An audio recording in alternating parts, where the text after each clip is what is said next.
Alrighty, ladies and gentlemen, grab your binders and put on your glasses, because it's time to do some science. So I've wanted to do this video for a while now, and I've had the burning question: how much does warming up actually affect us in-game? We all know that when we warm up, and as we play more of the game, for about the first 15 or 20 minutes or so, we gradually get much better. We get so much better during that little bit of time, and then we kind of flatten off at our normal skill level. But how big is this improvement, and is it actually worth it for us to warm up every time before we get on a game? So now it's time to apply what we've learned in school and look at the scientific method. So for those of you who don't know, the scientific method is a method of procedure that has characterized natural science since the 17th century, consisting in systematic observation, measurement, and experiment, and the formulation, testing, and modification of hypothesis. Basically, it's how we make sure that science is correct, and it keeps us from spreading false information due to us doing an experiment incorrectly. So now we can go ahead and look into the 6 different steps of the scientific method here. So the first step of the scientific method is to actually figure out a purpose or question. So in my case, my question is, how much does warming up actually affect us in game? Now, step 2 is to do research on what has already been done. But sadly, whenever I look up how much does warming up affect gaming, we get stuff about global warming and running warm-up exercises.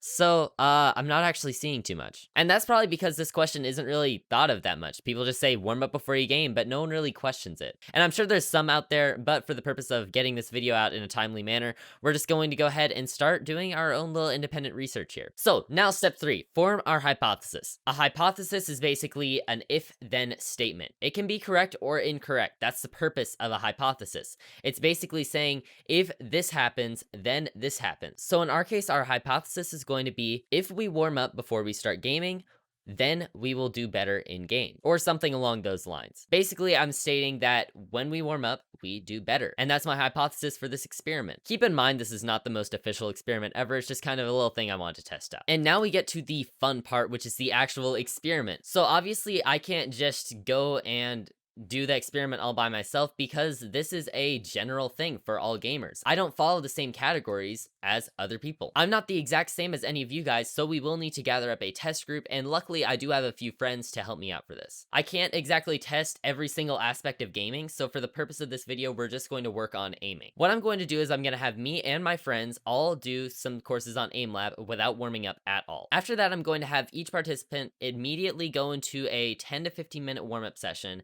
and then try all the courses again to see how much they improved, or even if they did worse, which I doubt will happen, but we're open to all data. So I do a lot of aim training already, so I'm probably going to be the most skilled out of our group, but then hopefully we'll actually have some people who have barely done any aim training, and some people that are kind of in the middle there. I won't say I'm at the top, but I don't really have anyone that I know that just grinds Aim Lab or Kovacs all the time, so this is the best I can do. So yeah, let's go ahead and start getting our first little bit of data. All right, so before I get any data from any participant in this experiment, I'm going to go ahead and ask the question: have you ever used Aim Lab before? And if so, how experienced are you in aim training? So this kind of helps me be able to help relate the data we get for you guys. And then after that, they're going to do 4 courses not warmed up at all. These are going to be grid shot, spider shot, motion track, and motion shot. I'm going to get all of the data from those so that we can average them all out at the end and show you guys an actual little bit of data there. So yeah, I guess we'll go ahead and start with me. I'm gonna go ahead and start off with grid shot, not warmed up at all, so let's do this. So for the next few minutes, I did those 4 courses that I mentioned earlier, and took notes on my score and accuracy for each course. I then went on and did a 10-minute warm-up session, and then did those 4 courses again to see if there was any sort of difference. And, well, as you can see, there was a difference. Right now on screen, what you're seeing is the before and after results for each course. So on the flicking courses, you can see the difference between score, accuracy, and time to kill. And on the tracking courses, you can see the difference between my score, accuracy, and time on the target. Overall, the data does show an increase, and now here's the overall data from my results. So you can see that for the flicking courses, my average score was up almost 4,000. My accuracy was actually down a little bit, but the main difference would be my time to kill being almost 25 milliseconds faster. Now, what can we conclude from this data? What I can conclude from this specific data is, after I warmed up, my confidence was much higher, because my accuracy actually decreased, but my time to kill also decreased a significant amount. So less accuracy means I hit less targets, but my time to kill was so much faster, I actually ended up getting higher scores on round 2. So now we can go ahead and hop into Discord with my 2 friends and see how it goes.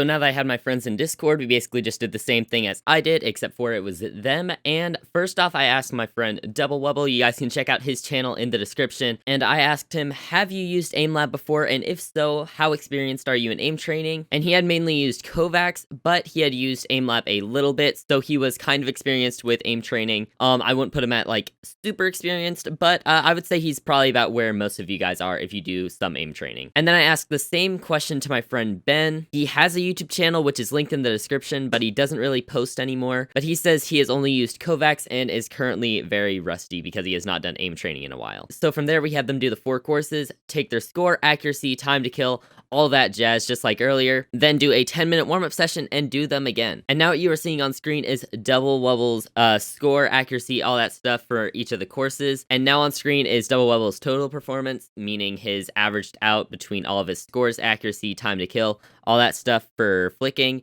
And then now we have the same thing, but for the tracking. So overall, Double Wubble did do better after the warm-up. I'm not going to go too in-depth right now because I was going to do a more in-depth analysis between all 3 of us. So now we can go ahead and look at Ben's scores. And once again, he did better in every single course except for somehow this man managed to do worse in Spider Shot. I'm bullying him over it. I told him I would. I have consent to bully him. But yeah, just all jokes out here, because I know he's watching this video. But we are taking all data into the experiment, so it actually is good to see that maybe some people do perform worse under the pressure of an experiment or just, you know, after warming up. But for the most part, everyone did better. So now we can go ahead and go on to our overall conclusion for the experiment. Alright, so on screen right now is the final data. What can we conclude from this? Well, warming up is extremely important for gaming. As you can see, there's almost a 6,000 point difference on score, almost a 2% difference on accuracy, and almost a 35 millisecond difference on time to kill. Now, what can I conclude from this data?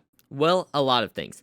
But the main thing that I want us to look at is the accuracy. The change in accuracy really wasn't all that high. So at least with this test group, I believe that warming up affected our time to kill more than anything. There was only about a 2% difference in our accuracy, but our time to kill got significantly faster after warming up. So yeah, here's the data here.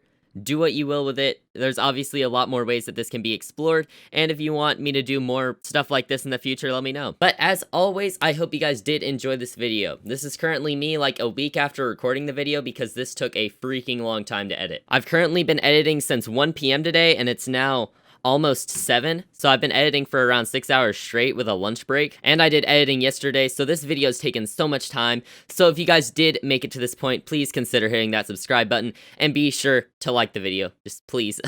But yeah, I hope you guys did enjoy this video. As always, let me know if you want to see more videos like this in the future, and let me know what kind of videos you want to see in the future down in the comments. But for now, I will see you next time.